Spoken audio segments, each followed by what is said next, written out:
in prayer. And you'll be amazed. How do you spend half a day in prayer? So this is where, back in my mom's place, asked me to pick up my junk, right? So this is not the junk. This is actually my personal file where I journal all my thoughts. Some of these things I journal is all the way back. And so this is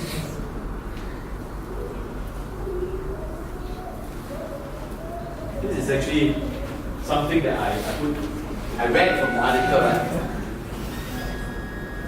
I read from the article.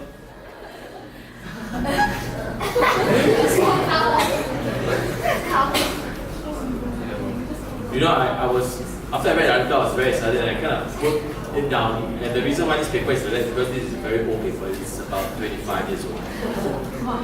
And it's written here how to spend a day in prayer. But it's a bit small, so I have kind of scanned it up and project up for you.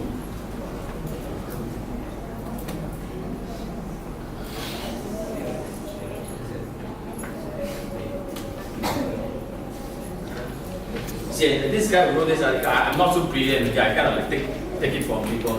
And the guy was saying that it is very useful to spend an extended time, it can be 3 hours on your own, right? So that you can spend time with God, you have a fresh perspective of things, you can catch up on the intercession. You always say, God, I pray for you, but you pray for none of them. So it's a good time for you to catch up on the intercession and confession.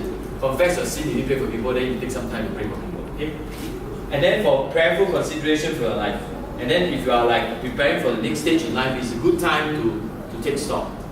So what this person suggests is this. You can actually spend half a day, like 3 hours, right, dividing into 3 main sections. The first section is like wait on God. Alright, then the second section is pray for others. The third section is pray for yourself. So under waiting on God, you can engage in a personal type of worship. I'll show you an example later. Then you pray for others. And then you pray for yourself. Then there's a PEPP. This means your problems. E is your evaluation. Evaluate what's the nature of problem. This P is plan. And then this P is pray. So your problems, you evaluate it, you plan, and then you pray over it. And then after you work out what your action plans are. So let me just give you an example of what it looks like for me.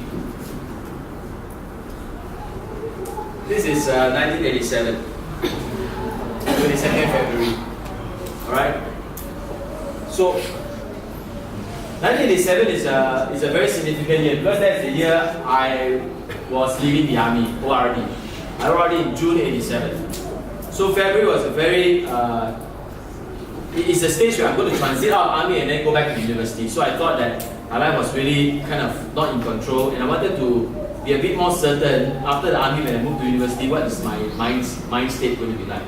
So this was a plan. That means before I even spend the 3 hours, I need to write a plan. And so my plan was to spend an hour on the first section, 45 minutes on the next, and then 75 minutes on the last. So if you add this up, it's how many hours? 3 hours. So if I start at 10, I end at 11. I end at 1, sorry. Yeah. And one of the things that I do within this hour, right, of waiting on God is I'll take a psalm, like in this case Psalm 139, spend some time to read it without rushing, take a journal down my thoughts. Maybe about 20 minutes to half an hour. Then I'll take some songs, right, that bring up songs like the one that we sang just now. But I'll find some remote place, right, so that when I sing, I don't disturb anybody except the insects. And that's good, because it's insect free, at least the area. For some of you, your voice when you sing, right, don't worry, there'll be no insects. Insects are around the But those songs be captured for me, right, my thoughts about God. And also within this time, right, it's also a good time to list down the things that I can thank God for. Things that I can thank God for. And easily, if you spend an hour, you will just divide it like that. Quite easily. And then after that, what I did was to then list down a list of people that I will pray for. So at the time, these are soldiers, right? Because I was telling you, that was the year I was still in the army, but I was transiting out. The transiting out army means these are the people that I may not see them again in life. Because we are soldiers together, we may not be the same reservist unit, so I may not see them. So these are the people that I was praying for. Then of course, for Christ, these are the people that I met. And then my friends, my personal friends. And then I pray for myself, 75 minutes. Searching problems, evaluation, plan of projection, and then pray. So the plan was there. Then on the actual day itself, this was what I did. So these were the thoughts that I wrote about Psalms 139. And these are the things that I thank God for. These are the people I pray for. And then I pray for myself. It's very interesting that now when I pick up this prayer journal, right? Because my mother said, hey, maybe I can clear your jump, so I pick up. And I actually pull out this. I think it was very, very interesting. I began to read about some names, right? Like this guy. Sunbeam, right? Then I realized that I've been praying for him since 87. You know, recently he called me. We haven't been in contact since JC days. He was my JC friend.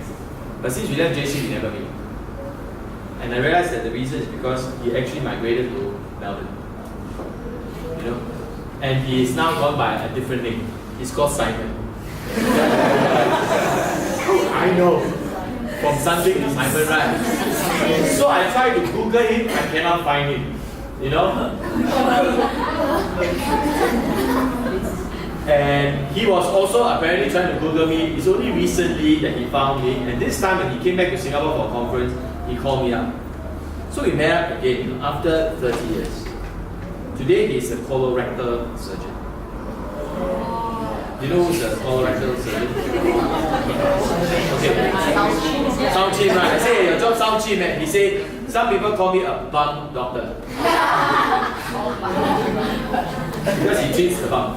And he says, we are the only ones who will help people get to the bottom of this. Great for you. And you know what's the interesting thing about Sunday? He's not a Christian. And he became a Christian when he went over to Melbourne during his university days. So it's very interesting that when I was taking this up to prepare for the session, as I look at some of the names, and these were names that I was praying for back when I was in my early 20s. The age of some of you, from 21 to 24, that was the age. Do you know after this 3 hours, right, I actually spent about 3 hours on the 22nd, 1987, February. I wrote down all the thoughts. And do you know, one of the things I wrote here is, I will start scripture memory again. I will make extended time regular. After this particular 87, if you look at the file, I have actually a few more extended time.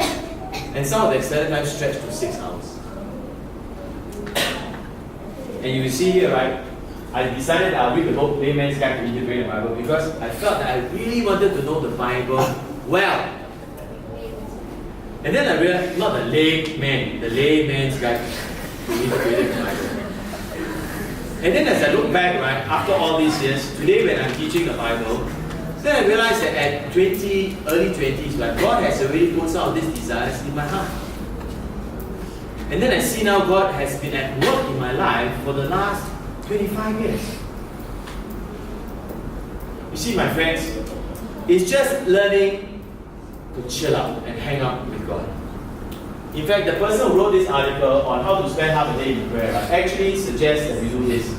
During the time of prayer, have a variety in what you do. That means there's a mixture of reading the Bible, a mixture of singing, a mixture of praying, a mixture of thinking through, so that we don't find that it's boring throughout the 3 hours. You create time so that it can be interesting. And you know, in that year, right, when I did some of these things, that few years, especially during my university, but it has set a very good foundation for me.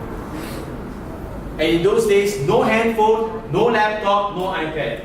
It is just like the Bible, and a devotional book, your notebook, and maybe a hymn book or a song book. You don't even need YouTube, you don't need MP3. Hey, just Bible. It's when you learn to chill out with God and you take a first baby step. And then after you will end up wanting to spend more time. And that's how you draw closer to God. But it can all remain as a desire and you do nothing about it. But you can also start baby step again. Now I know that if I introduce this to you, right, some of you will be like, wow, 3 hours, how do you do that? You know, 2 years ago, my family and I took a trip with my parents to Thailand. And I have the older boy. At the time, the older boy was about 6. The younger boy was 3. And the older boy wanted to be involved in some kids' world thing that my wife brought him there. And then my wife said, "So you take care of the younger one." And I was like, the younger was 3 then. That's how long will you be away? He said, "We'll be about 3 hours away." I was like, 3 hours away with a 3-year-old. Then I tell my wife, "Can you come back quickly?" Then I asked her, "Is there a playground nearby?" She said, "No, actually." So now I have a 3-year-old. I will keep a 3-year-old occupied for 3 hours. And there is no playground. And you realize 3-year-olds don't sleep in the afternoon. They're full of energy. Then you know what's the next thought that came to my mind? Why should I be afraid to spend time with my son, who is 3-year-old? He's my son. I'm not a caregiver. I'm not a kindergarten teacher. He is my son. I'm his father. Why should a father be afraid to spend time with the son? Then the next question is, what are we going to do to the 3-year-old? But the thought that because he's my son, I said, okay, what I'll do is I'll bring him to a fast food restaurant, right? And see, select French fries. We eat French fries for 3 hours. We want to make Mr. Potato after that. So I decided, never mind, we will just chill out. And you know, I captured this, not on picture. So I decided, I said, okay, son, let's just have a quiz. You know? What is 1 plus 1? What is 12? What's 9 plus 2? Let me find this.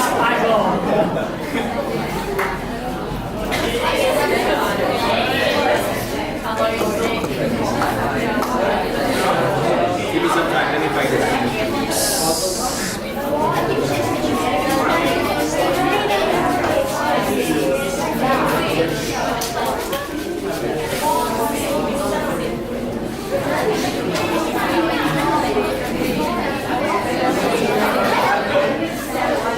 Okay, anyway. There you are.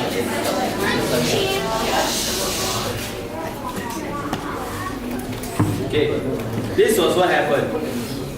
He then decided to ask questions. I said, okay, let's get to know, let's just talk lah. You ask a question, I give an answer. Then he tell me, okay, Daddy, why does the shop eat the can? What? Why does the shop eat the can? What's that? Say, because T-Rex eats shop. Okay, never mind. What's the next question? Why does the Mozzie eat when he dies? Why does the Mozzie eat when he dies? Because he eats poison. I say, you are brilliant. Give me all the questions to answer. I'm going to take it down. This is the most interesting Q&A I've ever had. Why does the lizard eat the dirt? Because he loves the fan. Great! Give me some more, man. And you have a whole long list of it on my phone. Basically, I also don't understand the question. I also don't understand the answer. There's no connection. Because he learned some words. He knows that eat is a verb. He knows lizard is a noun. He just put all the verbs and the nouns together for a question. And then whenever comes to mind, he just give an answer. You don't have a whole long list of that. It will kill you. Try to answer those questions. But you know, right? Today, right? You always take my phone and go back to the section of the questions he asked. And he had a good laugh. Today he's 6. 5. He's just past 5, he's going 6, right? He will read those questions and then he will laugh. And he will tell me, right, Daddy, I remember we did this at Bangkok and Burger King. You know, the next time when my wife had to settle my older boy into an accident, he says, can you go and chill out with him again? I was not afraid anymore. I said, sure, why not? I took him out. And this time I thought of a place I'll bring him and I'll just spend some time with him. And you know, today, right, he remembers. He remembers that very funny moment of talking to his dad, and his dad appreciated even though he doesn't know what he's saying, the dad doesn't know what he's saying. Good conversation.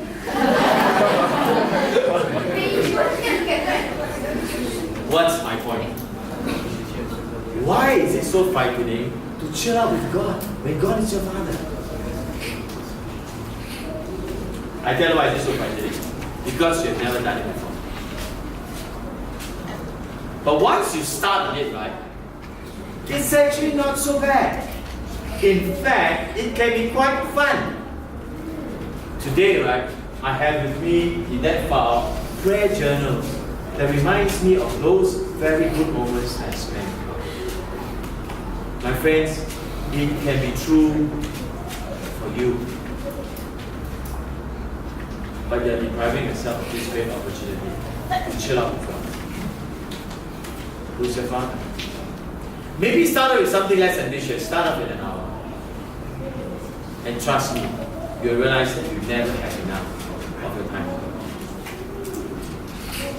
And so the latest exercise we did among some of the staff was one Bible, one notebook, 3 hours.